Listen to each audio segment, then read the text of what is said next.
টাকা দিয়ে সবজিওয়ালা মামাদের থেকে জিনিস কিনি, কিন্তু সেই সবজি যদি খাওয়াই না যায়, একদিন রেখে পরের দিনই খাওয়া যায় না। যেহেতু ঘরে ফ্রিজ নেই, সেহেতু আমি একটা জিনিস কিনে যদি 2 দিন ঘরে রেখে খেতেই পারি না। মানে একজনের থেকে কিনলে, একটা সবজিওয়ালা মামা আছে তার থেকে কিনলেও অনেক সময় আছে বেকায়দায় পড়ে কিনতে হয়। আর একজনের থেকে যে কিনে সেই জিনিস, উনি অনেক ভালো জিনিস দেয় যেগুলো কিনে আমি 2 দিন 3 দিন রেখে খেতে পারি। কিন্তু উনি যখন দেখি যে আসে না 2-3 দিন, তখন বাধ্য হয়ে অন্য মামার থেকে নিতে হয়। ওনার থেকে নিলে আমি একটা সবজিও একদিনও ঘরে রেখে খেতে পারি না, নষ্ট হয়ে যায়। হ্যালো এভরিওয়ান, আসসালামু আলাইকুম, welcome back to another blog. তো আজকে আমি পাবদা মাছ, পটল আর আলু দিয়ে রান্না করব, আর হচ্ছে করলা আর আলু ভাজি করব। তো প্রথমে আমি এই মাছ তো আর ভাজা লাগে না, কারণ আমার আগের ভিডিওতে দেখছেন যে আমি মাছ বেশি করে নামিয়ে ভেজে রাখছিলাম।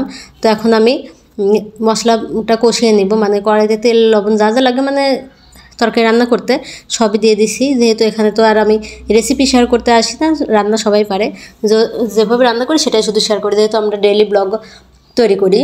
তো এখন আমি আলু আর পটল দিয়ে দিছি, কারণ আলুর মধ্যে একটু পানি রাখছিলাম, তো ওই পানিটা সহ দিয়ে দিছি একসাথে, এটা দিয়ে সেদ্ধ হয়ে যাবে, পরবর্তীতে আর পানি দিতে হবে না, পরে শুধু ঝোল দিয়ে দিব। তো এখানে আমি সুন্দরভাবে কষিয়ে নিচ্ছি, কষিয়ে নিয়ে তারপরে আমি ঝোল দেবো। আর যে প্রথমে বললাম যে সবজিওয়ালা মামাদের থেকে জিনিস কিনে জিনিসগুলো শুধু নষ্ট হয়। তো আমাদের এই বাসার সামনে 2টা সবজিওয়ালা মামা আসে, কিন্তু একটা আসে প্রায় প্রতিদিনই, কিন্তু অনেক সময় আসে যে বৃষ্টির কারণে উনি 2-3 দিন আসেনি বৃষ্টির কারণে। তো আমি বাধ্য হয়ে অন্য একটা মামার থেকে করলা কিনি আর কাঁচামরিচ কিনি। কাঁচামরিচগুলো আমি একদিনও রাখতে পারি না, কাঁচামরিচগুলো সব নষ্ট হয়ে যায়।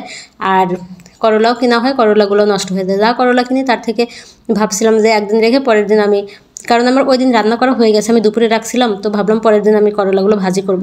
এখন করলা ভাজতে গিয়ে দেখি, মানে কাটতে গিয়ে দেখি যে একদম অর্ধেক করলা পচে গেছে, নষ্ট হয়ে গেছে। তাহলে টাকা দিয়ে যদি জিনিস কিনে ওনারা খারাপ জিনিস দেয়, তাহলে এটা কী ধরনের ব্যবসা? ওনারা তো দেবে ভালো জিনিস, যেহেতু আমরা টাকা দিয়ে, কষ্টের টাকা দিয়ে জিনিসপত্র কিনি। তো আরেকটা মামা আছে, উনি অনেক ভালো সবজি দেয়, আমি ওনার থেকে কিনি, মানে সবাই বেশিরভাগই কিনে, আর ওনার থেকে সবাই বাধ্য হয়ে কিনে যখন ওই মামাটা আসে না। তো যাই হোক, এখানে আমার তরকারি রান্না হয়ে গেছে কিন্তু।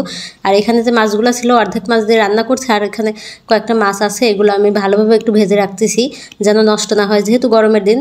তো ভাজা হয়ে গেছে, এখন আমি করলাটা ভাজি করবো। তো করলা কাটার পরে একদমই অল্প হয়েছে, তো কী করার, এখন ওইটুকুই ভাজা লাগবে। তো ভাজি করার জন্য আমি এখন কড়াইতে পেঁয়াজ মরিচ দিয়ে দিয়েছি, কারণ ওই ঝামেলা করলাম না, প্রথমে একসঙ্গে পেঁয়াজ মরিচটা দিয়ে দিলাম। পেঁয়াজ মরিচ দিয়ে এখন আমি একটু ভাজা, মানে হালকা বাদামি কালার হয়ে আসলে এখন আমি করলা আর আলুটা দিয়ে দিচ্ছি।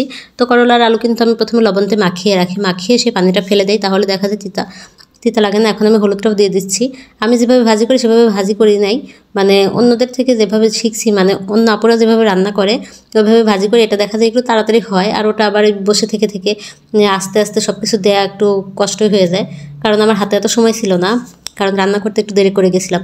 যাই হোক, কথা বলতে বলতে কিন্তু রান্না বাড়া শেষ হবে। ভালো থাকবেন, সুস্থ থাকবেন, আল্লাহ হাফেজ।